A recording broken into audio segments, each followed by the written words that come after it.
냄새나는 죄제에 여기가 어디라고. 그날 저는 얼굴이 아니라 존재를 맞았습니다.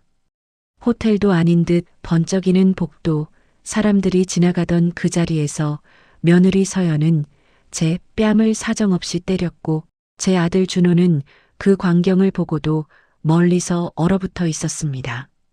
그 순간 제 머릿속에는 딱 한 문장만 남았습니다. 아, 나는 지금 가족이 아니라 치워야 할 물건 취급을 받고 있구나. 서연은 화려한 파티 차림이었습니다.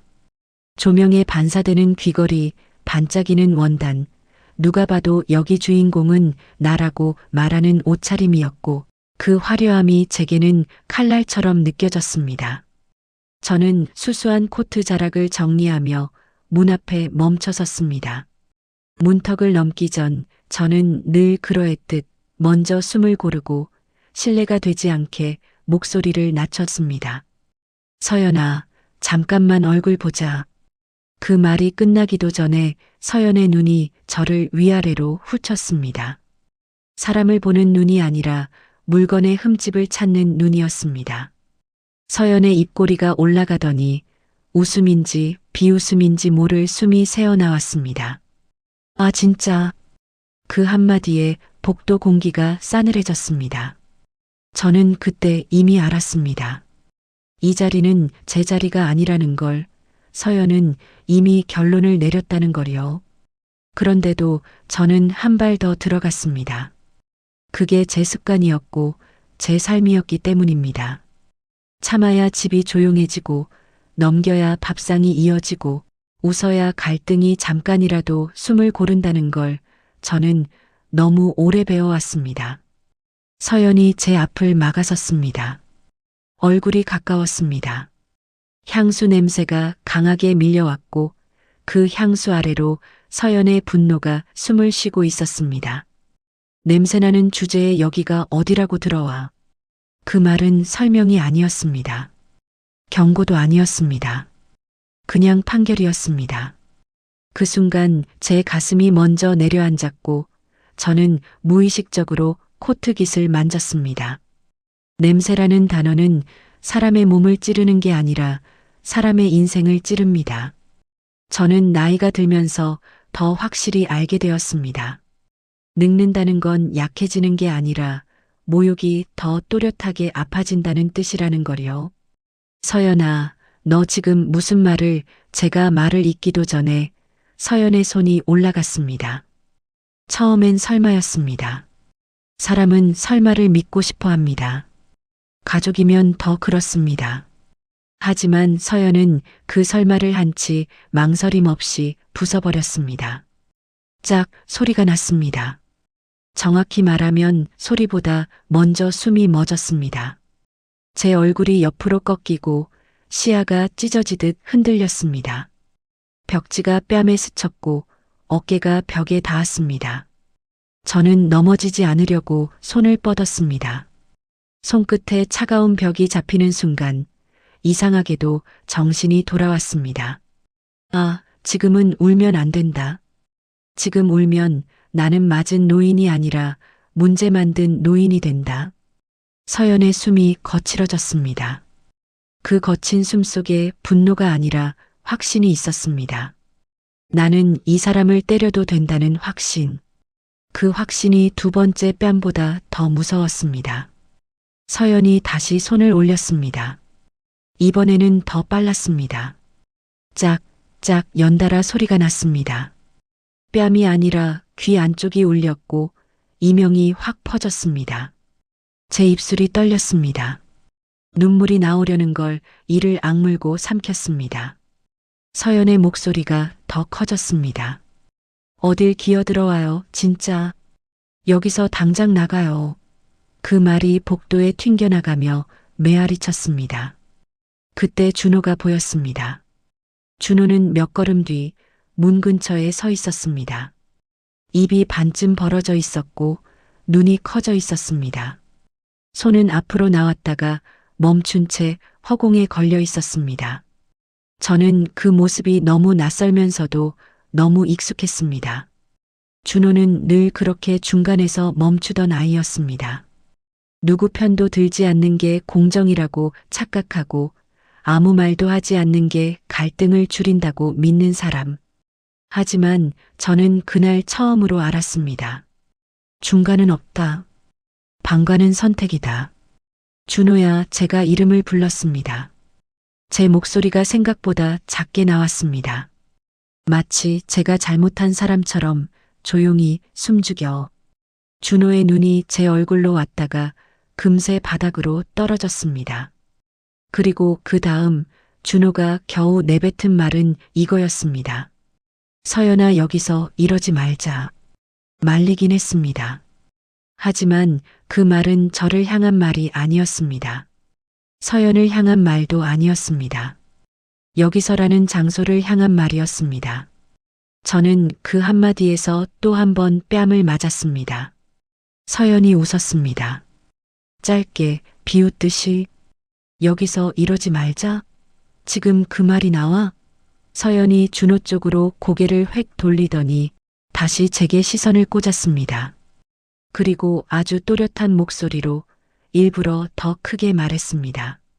당신 엄마가 냄새나서 사람들이 다 쳐다보잖아. 그 순간 복도 끝에서 누군가 발을 멈추는 소리가 들렸습니다.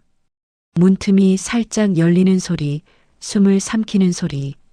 저는 고개를 들지 않았습니다. 고개를 들면 제 굴욕이 구경거리가 되는 걸 제 눈으로 확인하게 될까봐 두려웠습니다. 대신 저는 서연의 손을 보았습니다. 손가락 끝이 긴장으로 하얗게 변해 있었고 손바닥에는 힘이 가득 들어가 있었습니다. 그 손은 감정이 아니라 습관처럼 움직였습니다. 그게 제 마음을 더 차갑게 만들었습니다. 서연은 이런 사람이 아니었다고 저는 믿어왔습니다.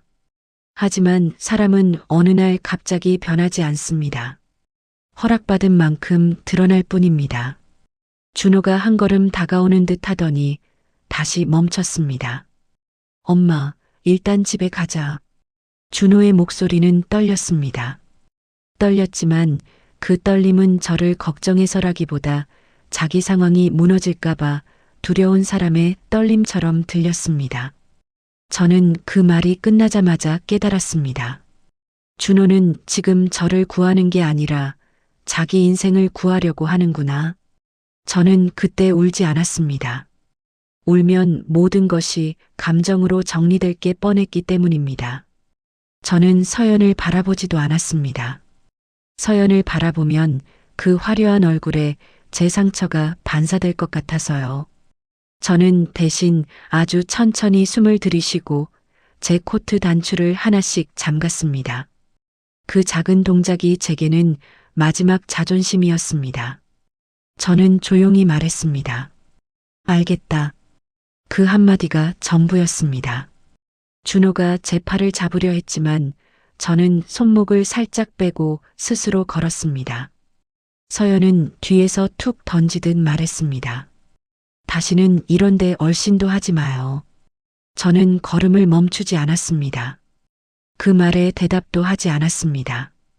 대답하는 순간 이 싸움은 말싸움이 되고 이 폭력은 가족 간 다툼으로 축소될 것이기 때문입니다. 저는 복도 끝까지 걸어가며 들려오는 소리들을 하나하나 기억했습니다. 서연의 힐이 바닥을 찍는 소리, 준호의 숨이 막히는 소리, 누군가 문을 닫는 소리, 그리고 그 소리들 사이로 흐르는 가장 큰 소리, 아무도 나서지 않는 침묵. 그 침묵이 제게 말했습니다. 오늘 일은 여기서 끝나지 않는다.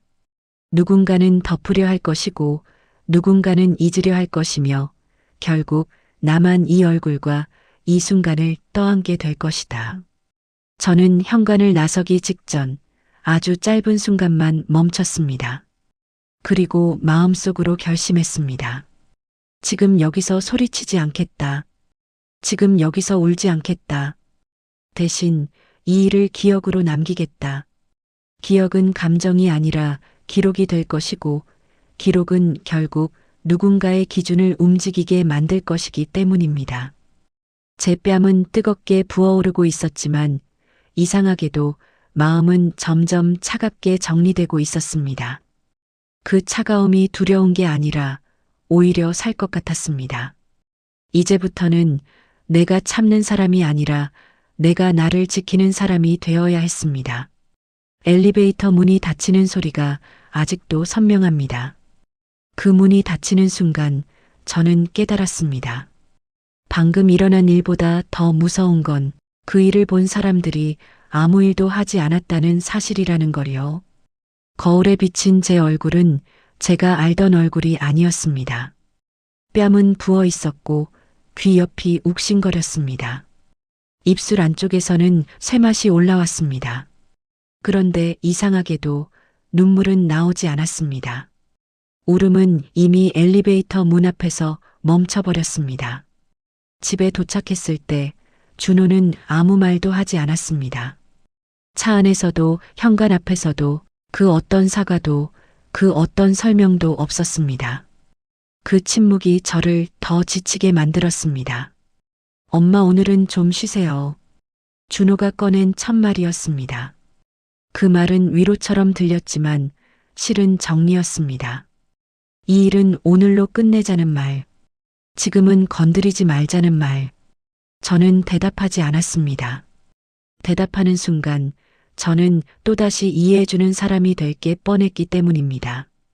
방에 들어와 불을 켰습니다. 밝은 조명 아래에서 제 얼굴은 더 낯설어 보였습니다. 손으로 뺨을 살짝 눌러보자 통증이 확 올라왔습니다. 그제야 실감이 났습니다. 아, 이건 꿈이 아니구나. 거울을 보며 문득 이런 생각이 들었습니다. 사람은 언제 이렇게 쉽게 맞아도 되는 존재가 되었을까? 나이를 먹으면 말수가 줄어들면 참는 법을 배운 사람은 왜 가장 먼저 무시당하는 걸까? 그날 밤 잠은 오지 않았습니다. 눈을 감으면 서연의 손이 다시 올라왔고 눈을 뜨면 준호의 멈춰선 모습이 떠올랐습니다. 맞은 건 제 얼굴이었지만 무너진 건 어머니라는 자리였습니다. 준호는 방문 앞을 몇 번이나 왔다 갔습니다. 발소리가 들렸고 문 앞에서 멈추는 기척도 느껴졌습니다. 하지만 문은 열리지 않았습니다. 그 발걸음이 바로 준호가 설 수 있는 한계라는 생각이 들었습니다. 새벽이 되어서야 휴대전화가 울렸습니다. 서연이었습니다. 전화는 받지 않았습니다. 잠시 후 메시지가 도착했습니다. 어머님, 오늘 일은 오해가 있었던 것 같아요. 오해. 그 단어를 보는 순간 웃음이 나올 뻔했습니다. 손이 올라간 것도 소리가 난 것도 사람들 앞에서 제가 밀려난 것도 모두 오해라면 세상에는 폭력이란 게 없겠구나 싶었습니다. 저는 답장을 하지 않았습니다. 그 대신 메시지를 천천히 읽어 내려갔습니다. 준호도 많이 힘들어해요. 괜히 일을 크게 만들지 않으셨으면 해요. 그 문장들 속에는 사과가 없었습니다. 걱정도 없었습니다. 오직 하나 부탁만 있었습니다. 조용히 넘어가 달라는 부탁. 그때 처음으로 분노가 올라왔습니다. 하지만 그 분노는 소리로 나오지 않았습니다. 속에서 아주 조용히 단단하게 굳어갔습니다. 나는 지금 선택해야 하는구나. 이 일을 집안일로 만들 것인지 아니면 사실로 남길 것인지. 다음 날 아침 뺨은 더 부어올라 있었습니다. 화장을 해도 가려지지 않았습니다. 그 모습이 이상하게도 저를 차분하게 만들었습니다. 이 얼굴은 숨길 얼굴이 아니라 기록해야 할 얼굴이라는 생각이 들었습니다. 병원에 가야겠다고 마음먹었습니다. 준호에게 말하지 않았습니다. 말하면 말릴 게 분명했기 때문입니다. 엄마, 그냥 약 바르고 쉬면 돼. 준호는 그렇게 말할 사람이었습니다. 큰 일을 작은 일로 줄이고 불편한 진실을 덮어두는데 익숙한 사람. 저는 그날 처음으로 준호에게 기대지 않기로 했습니다. 아들에게 기대는 순간 저는 또다시 참아야 하는 사람이 될 테니까요. 병원 대기실에 앉아 있으면서도 주변 사람들의 시선이 느껴졌습니다. 그 시선이 부끄럽지 않았습니다. 오히려 담담했습니다. 의사가 제 얼굴을 보며 물었습니다. 어떻게 다치셨어요? 그 질문 앞에서 저는 잠시 숨을 고르다가 아주 짧게 대답했습니다. 사람한테 맞았습니다. 그 한 문장을 말하는데 제 평생의 습관을 하나 내려놓은 기분이 들었습니다. 의사는 더 묻지 않았고 그 침묵이 오히려 저를 안심시켰습니다. 진실은 설명하지 않아도 통하는 순간이 있다는 걸 그때 처음 알았습니다. 진단서를 받아 손에 쥐었을 때 그 종이는 생각보다 무거웠습니다. 종이 한 장이 이렇게 무거울 수 있구나 싶었습니다. 그날 저는 알았습니다. 아무도 말리지 않았던 이유를요. 사람들은 귀찮아지는 걸 싫어하고 관계가 틀어지는 걸 두려워합니다. 그래서 누군가 맡고 있어도 모른 척이라는 선택을 합니다. 하지만 그 선택의 결과는 항상 맞은 사람에게 돌아옵니다. 집으로 돌아오는 길, 저는 처음으로 휴대전화를 꺼내 연락처 하나를 오래 바라봤습니다. 누를까 말까 망설임이 길어졌습니다. 그때 마음속에서 분명한 목소리가 들렸습니다. 이제는 나 혼자만 알고 넘어갈 일이 아니라고. 아무도 말리지 않았던 그날은 이제 누군가는 말해야 하는 날로 바뀌고 있었습니다. 그리고 그 변화는 생각보다 조용하게 하지만 되돌릴 수 없게 시작되고 있었습니다. 사람을 때리는 데에는 이유가 있습니다. 적어도 때리는 사람에게는요. 그날 서연의 얼굴에는 분노보다 확신이 먼저 있었습니다. 그 확신이 어디서 왔는지 저는 그날 밤부터 생각하게 되었습니다. 서연은 늘 당당한 사람이었습니다. 목소리가 컸고 말에 망설임이 없었습니다. 자기 말이 틀릴 수도 있다는 가정 자체를 하지 않는 사람이었습니다. 그게 성격인지 배경인지 아니면 누군가에게서 배운 태도인지는 그전까지 깊이 생각해 본 적이 없었습니다. 처음 서연을 만났을 때를 떠올려 봤습니다. 예의는 있었지만 거리도 분명했습니다. 존댓말은 했지만 존중은 아니었습니다. 그때 저는 그걸 요즘 사람들 방식이라고 넘겼습니다. 넘기기에는 너무 많은 것들이 그 안에 숨어 있었는데 말입니다. 서연은 늘 말했습니다. 자기는 참고 사는 성격이 아니라고. 싫은 건 싫다고 말해야 병이 안 된다고. 그 말에 저는 고개를 끄덕였습니다. 참는 게 미덕이던 세대가 참지 않는 세대를 이해해 보려던 순간들이었습니다. 하지만 지금 와서 생각해보면 서연이 말한 참지 않음은 언제나 자기보다 약한 사람을 향해 있었습니다. 회사에서는 웃고 밖에서는 조심하던 말들이 집안에서는 칼날처럼 날아왔습니다. 그 칼날의 방향은 늘 저를 향해 있었습니다. 서연은 제가 반응하지 않는다는 걸 알고 있었습니다. 제가 소리를 내지 않는다는 것도 문제를 키우지 않는다는 것도 준호 앞에서 끝까지 참고 넘어간다는 것도 이미 계산되어 있었습니다. 그래서 그날 서연은 망설이지 않았습니다. 망설임이 없다는 건 그동안 아무 문제도 생기지 않았다는 뜻이니까요. 요즘은요, 가만히 있으면 호구예요. 서연이 예전에 웃으며 했던 말이 떠올랐습니다. 그때는 농담처럼 들렸습니다. 하지만 지금 생각해보면 그 말은 이미 제 자리를 정해놓은 선언이었습니다. 서연의 당당함은 자기 힘에서 나온 게 아니었습니다. 준호가 늘 중간에서 물러났고 저는 늘 먼저 고개를 숙였습니다. 그 구조 속에서 서연은 배웠을 겁니다. 아, 이 사람은 넘어가도 되는 사람이구나. 그날 복도에서도 마찬가지였습니다.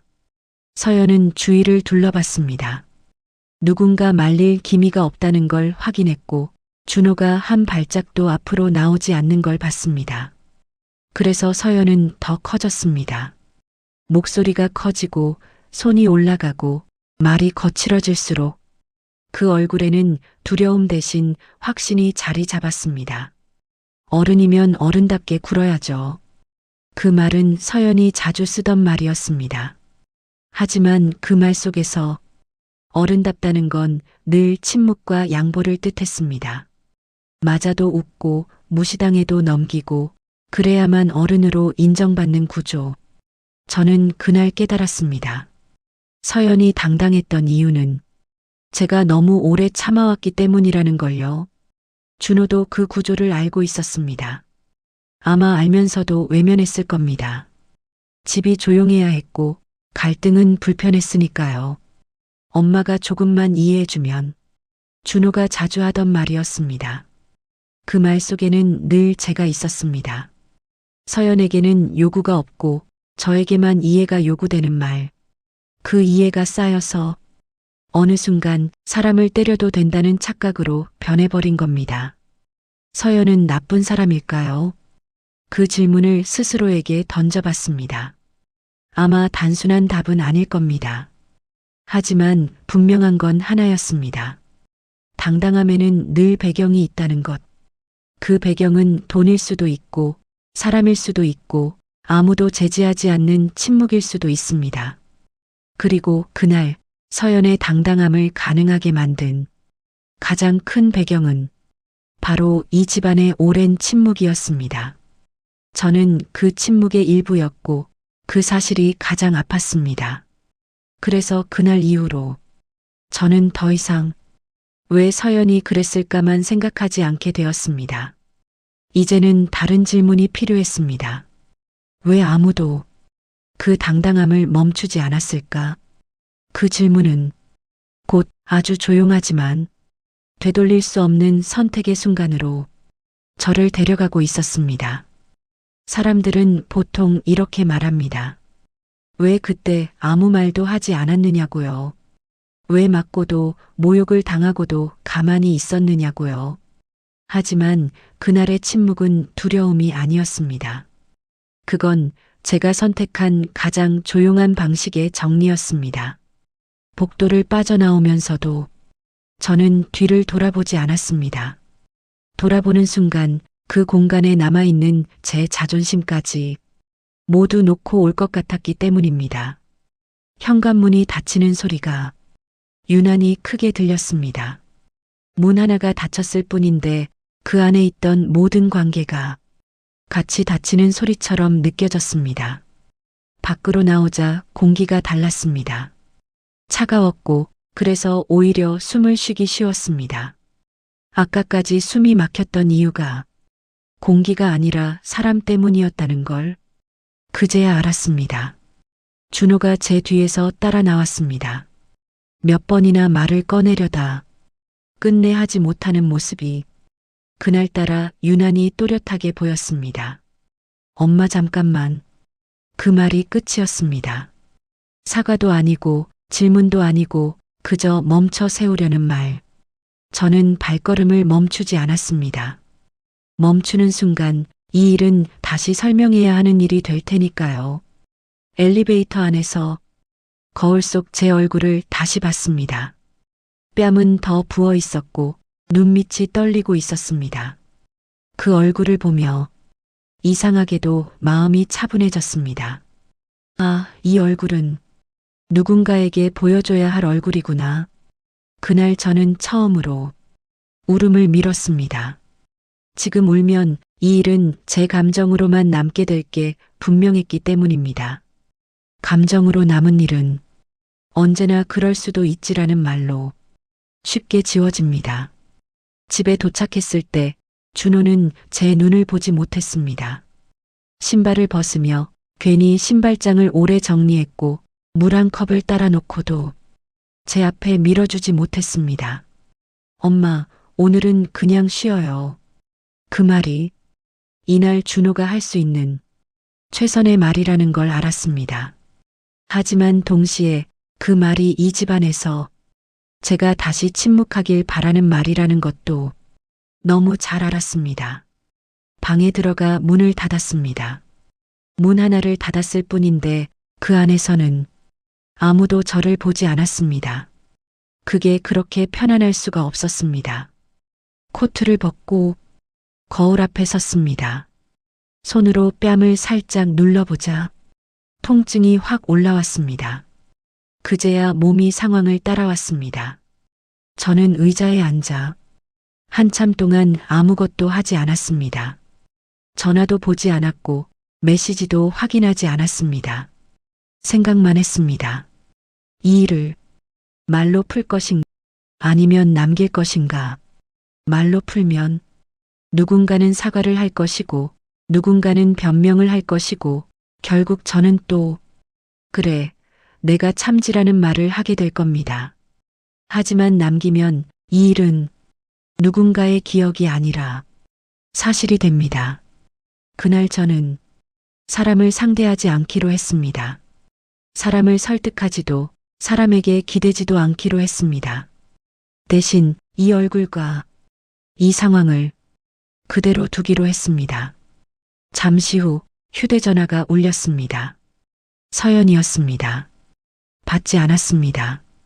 다시 울렸습니다. 그래도 받지 않았습니다. 그 순간 저는 알았습니다. 지금 전화를 받지 않는 이 선택이 이 관계를 완전히 다른 방향으로 돌려놓을 거라는 걸요. 그날 밤 저는 아무에게도 전화하지 않았습니다. 아무에게도 설명하지 않았습니다. 그저 휴대전화를 내려놓고 불을 끄고 앉아 있었습니다. 침묵 속에서 제 마음은 오히려 또렷해졌습니다. 이제는 말로 싸우지 않아도 되겠구나. 이제는 누군가를 설득하지 않아도 되겠구나. 이제는 내가 겪은 일을 그대로 두어도 되겠구나. 그 생각이 들자 이상하게도 두려움이 사라졌습니다. 대신 아주 조용한 결심 하나가 자리를 잡았습니다. 아직 누구에게도 말하지 않았지만 그날 저는 이미 알고 있었습니다. 이 침묵은 끝이 아니라 시작이라는 걸요. 그리고 그 시작은 곧 집안이 아닌 밖으로 움직이게 될 것이었습니다. 그날 밤은 유난히 조용했습니다.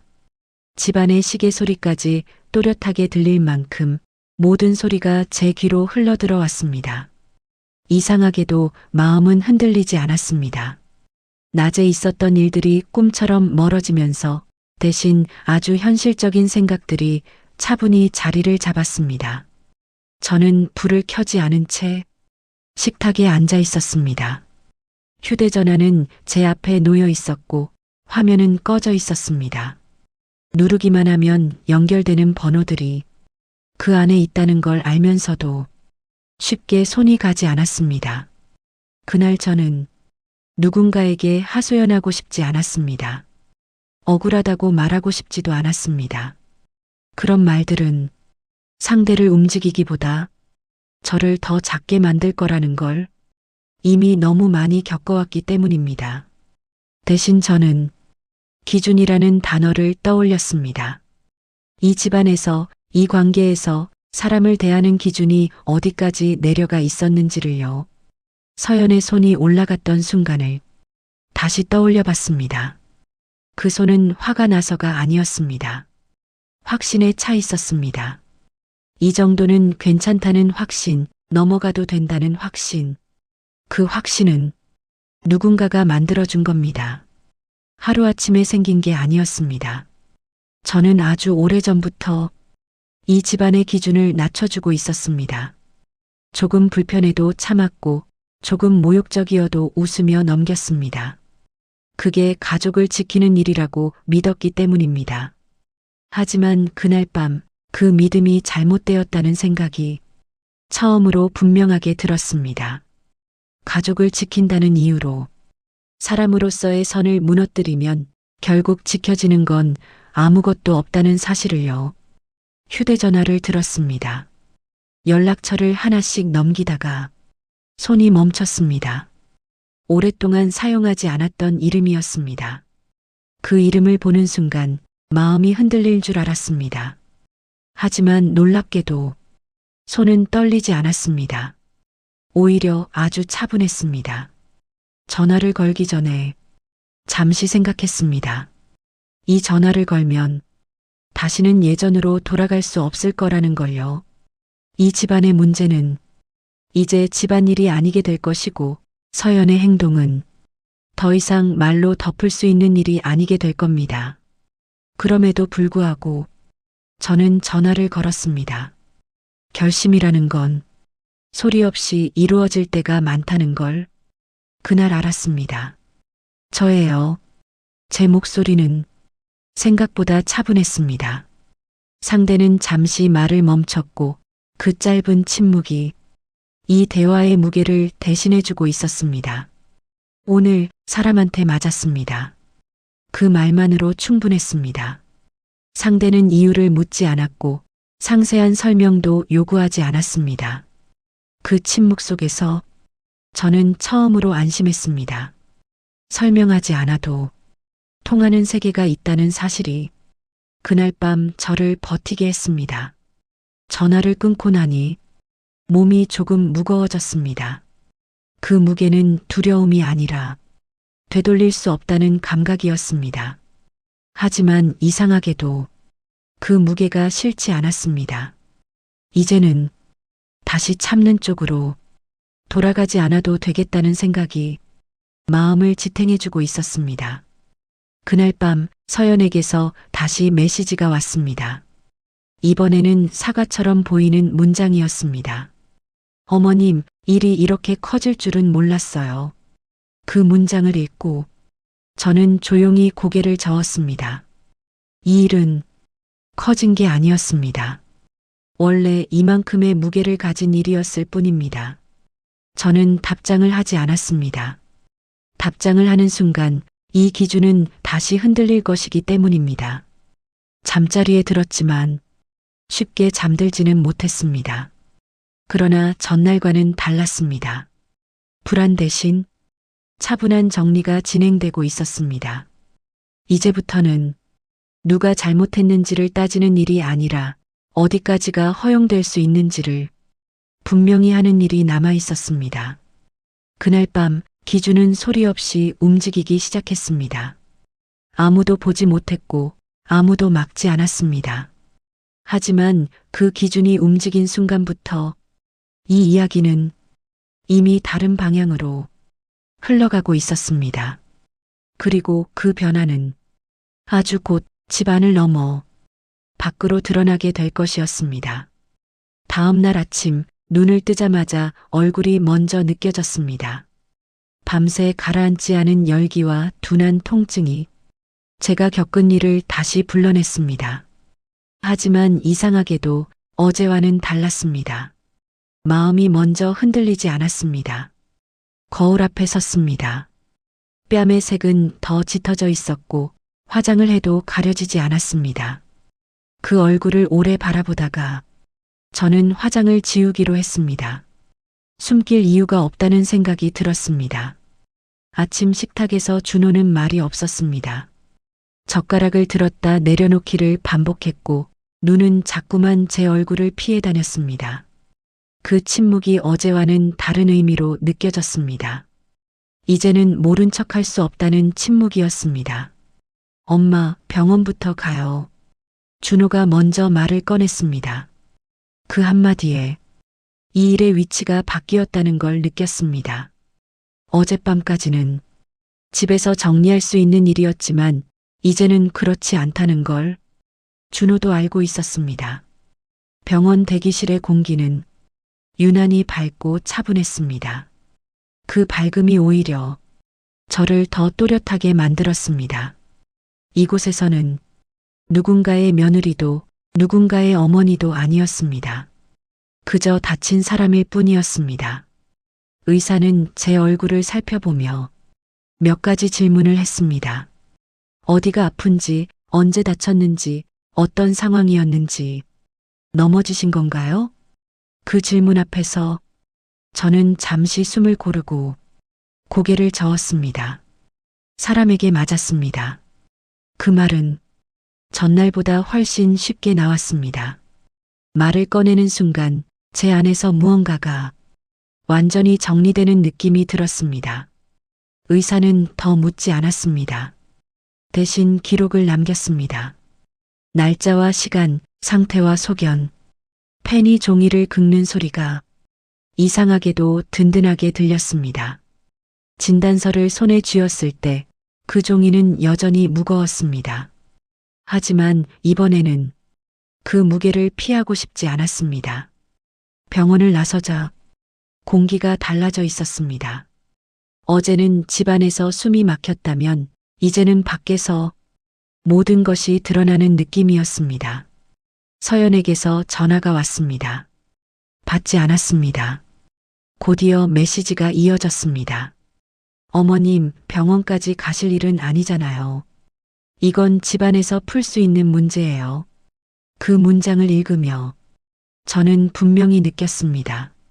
서연은 아직도 이 일을 작게 만들고 싶어 한다는 걸요. 하지만 이 일은 이미 그 선을 넘었습니다. 준호는 제 옆에서 휴대전화를 몇 번이나 내려놓았다 들었다를 반복했습니다.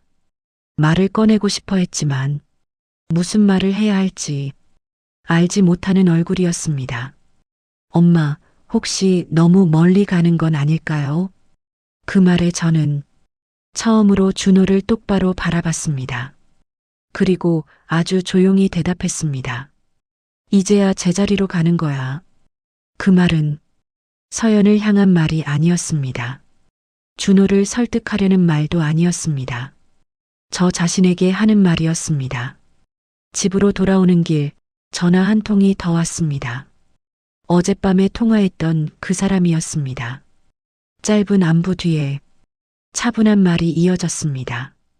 확인했습니다. 절차대로 진행하겠습니다. 그 두 문장이 이 일의 성격을 완전히 바꿔놓았습니다. 이제는 누가 화가 났는지가 아니라 무슨 일이 있었는지가 중요해진 겁니다. 그날 오후부터 집안의 공기가 바뀌었습니다. 서연의 말투는 조심스러워졌고 준호의 눈빛에는 처음으로 두려움이 섞였습니다. 이 일이 더 이상 우리 셋만의 문제가 아니라는 걸 모두가 느끼고 있었습니다. 저는 그날 알았습니다. 사건이 외부로 나가는 순간 사람들의 태도가 얼마나 빠르게 바뀌는지를요. 어제까지는 참아야 할 일이었는데 오늘은 설명해야 할 일이 되어 있었습니다. 그리고 그 변화는 되돌릴 수 없었습니다. 그날 저녁 저는 다시 한번 생각했습니다. 여기서 멈출 것인지 아니면 끝까지 갈 것인지 이제 선택의 문제였습니다.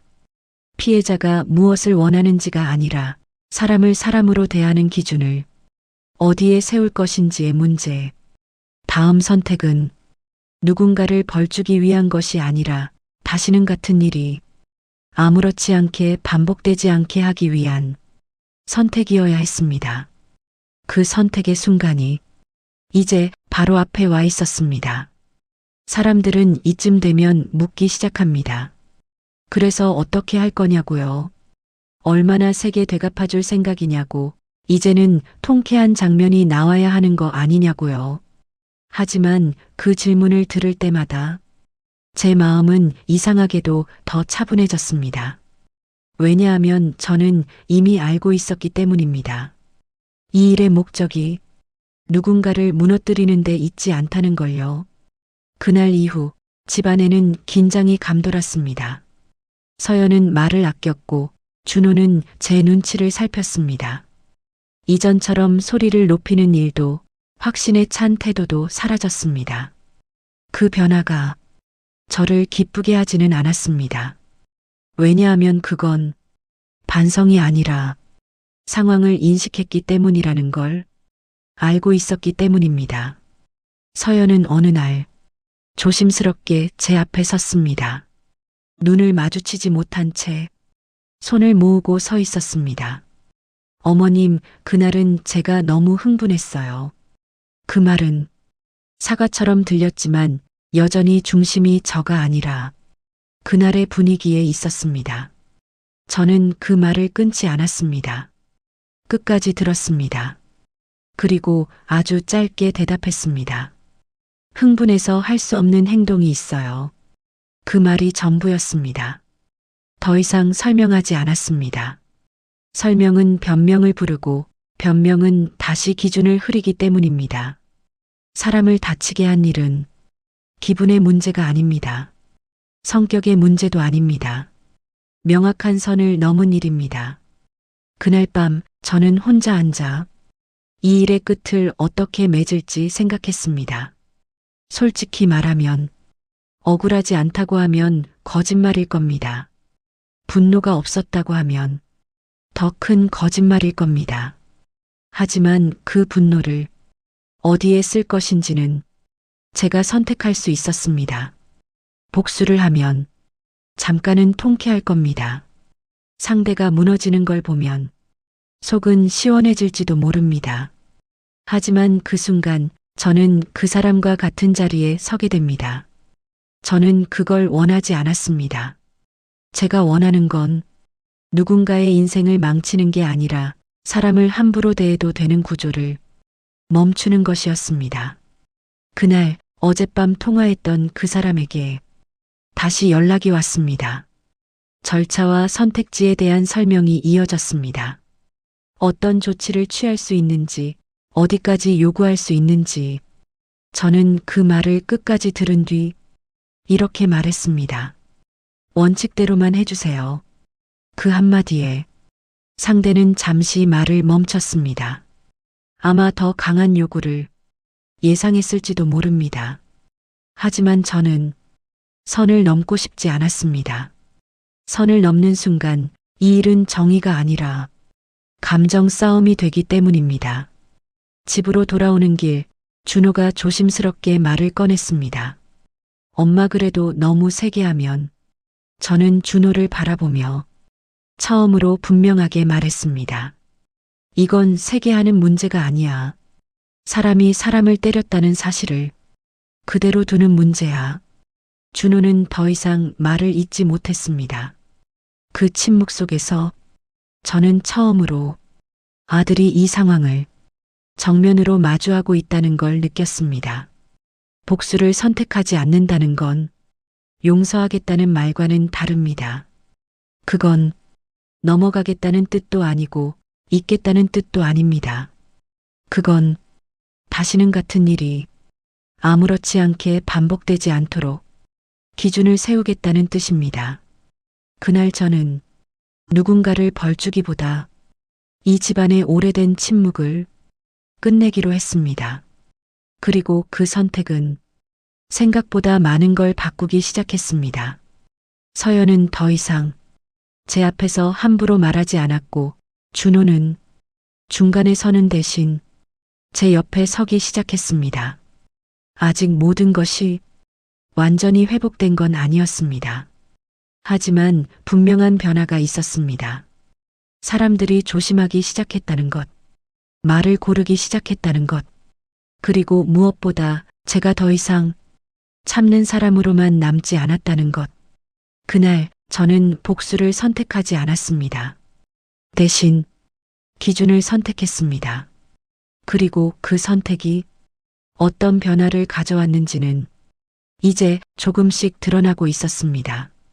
사람들은 사건이 끝나면 모든 게 원래대로 돌아갈 거라고 생각합니다. 시간이 지나면 잊히고 조금 불편했던 일쯤으로 정리될 거라고요. 하지만 어떤 일은 끝나도 끝나지 않습니다. 사람의 태도를 바꿔놓고 관계를 다른 자리로 옮겨놓기 때문입니다. 그날 이후 이 집은 예전과 같아 보이지만 사실은 완전히 달라져 있었습니다. 서연은 더 이상 목소리를 높이지 않았습니다. 말을 하기 전에 한 번 더 생각했고 제 앞에서는 늘 거리를 두었습니다. 그 거리는 차가움이 아니라 경계였습니다. 그 경계가 저는 싫지 않았습니다. 오히려 편안했습니다. 이제는 웃지 않아도 되었고 넘기지 않아도 되었기 때문입니다. 준호도 달라졌습니다. 예전처럼 중간에서 애매한 말로 상황을 덮으려 하지 않았습니다. 말이 필요할 때는 말했고 침묵이 필요한 순간에는 제 옆에 서 있었습니다. 어느 날 준호가 조용히 말했습니다. 엄마 그동안 너무 몰랐어요. 그 말은 사과였습니다. 뒤늦은 사과였지만 그래도 그 말이 나오기까지 준호에게도 시간이 필요했다는 걸 저는 알고 있었습니다. 저는 고개를 끄덕였을 뿐 아무 말도 하지 않았습니다. 이미 충분했기 때문입니다. 저는 그 이후로 집안에서 제 목소리를 조금 더 분명하게 냈습니다. 크게 말하지는 않았습니다. 다만 애매하게 넘기지 않았습니다. 그건 제가 불편합니다. 그런 말은 듣고 싶지 않습니다. 이 짧은 문장들이 집안의 공기를 바꿔놓았습니다. 사람들은 처음엔 당황했고, 그 다음엔 조심했고, 이제는 받아들이고 있습니다. 가끔은 예전으로 돌아가고 싶다는 생각이 들기도 합니다. 아무 말 안 해도 되는 자리, 웃기만 하면 넘어가던 시간들. 하지만 그 생각은 곧 사라집니다. 왜냐하면 저는 이미 알고 있기 때문입니다. 그때의 평온은 제 침묵 위에 세워진 것이었다는 걸요. 이제 저는 누군가의 눈치를 보며 존재를 줄이지 않습니다. 나이가 들었다는 이유로 말할 자격이 줄어든다고 생각하지도 않습니다. 사람은 나이가 들어도 존중받아야 합니다. 아니, 나이가 들수록 더 존중받아야 합니다. 서연도 알고 있을 겁니다. 그날 이후 이 집에서 선을 넘을 수 없다는 걸 준호도 알고 있을 겁니다. 중간에 서는 건 중립이 아니라 방관이었다는 걸, 그리고 저는 알고 있습니다. 그날 맞은 건 제 얼굴이었지만 바뀐 건 이 집의 기준이었다는 걸요. 누군가는 묻습니다. 그래서 결국 용서한 거냐고요. 저는 그 질문에 이렇게 답하고 싶습니다. 용서한 게 아니라 되돌아가지 않기로 한 겁니다. 그 이후 아무도 예전으로 돌아가지 못했습니다. 그리고 저는 그 사실이 조금도 아쉽지 않습니다. 오히려 이제야 제 나이만큼 제자리에 서 있는 기분이 듭니다. 조용히 하지만 분명하게요.